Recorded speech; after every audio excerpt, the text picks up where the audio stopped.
Good morning. My name is Lovelyn S. Mendoza and I am here to present to you my study which is entitled Grammar Difficulties of Public Senior High School Learners Input for Writing Interventions.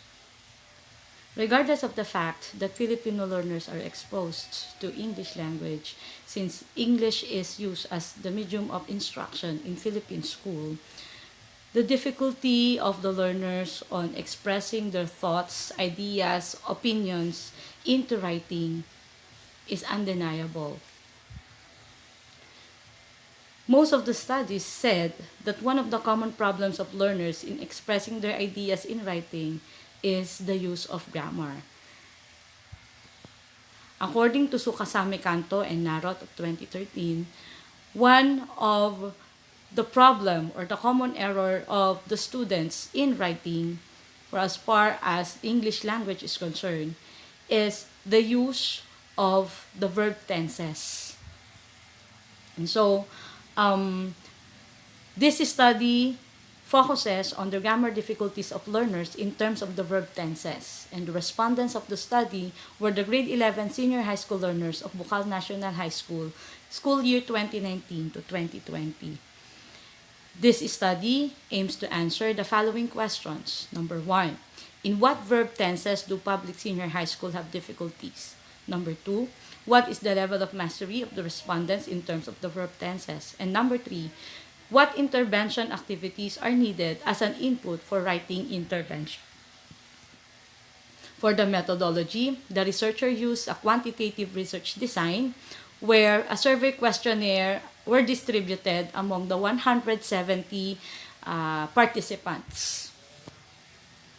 Table 1 shows the target populations and sample sizes. So there are a total of 295 population among the 4 strands offered in Bukal National High School, and the sample population is equivalent to 170.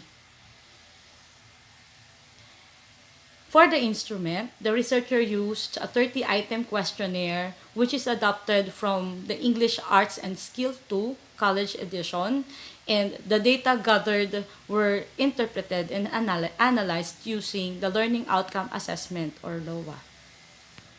And based from the result of the data, according to Table 1, grammar difficulties of the respondents in terms of simple present tense, Table 2 shows a total of 48.20% of correct responses, which is equivalent to moving towards mastery. Table 3, which is grammar difficulties of the respondents in terms of simple past tense,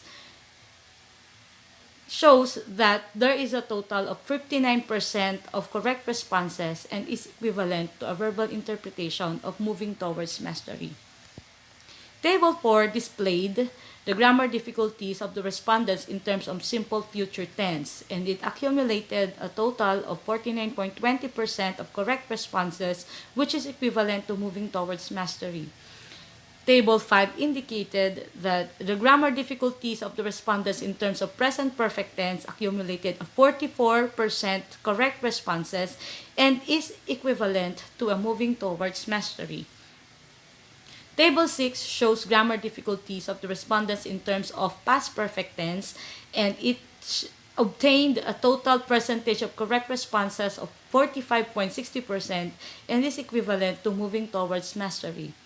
Table 7 shows a grammar difficulties of the respondents in terms of future perfect tense, and it accumulated a total of 33.80% of correct responses, and it shows a verbal interpretation of low mastery. As a summary, Table 9 displays the comparison of the grammar difficulties of the respondents in tenses of the verb. And according to the table, the highest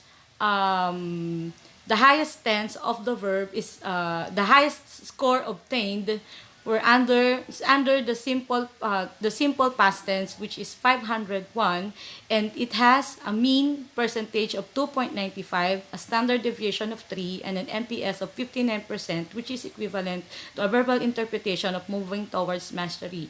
On the other hand, the lowest verb tense the lowest score obtained is under the future perfect tense, which is 287, with an equivalent mean of 1.69, standard deviation of 1, and an MPS of 33.80%, and is equivalent to a verbal interpretation of low mastery.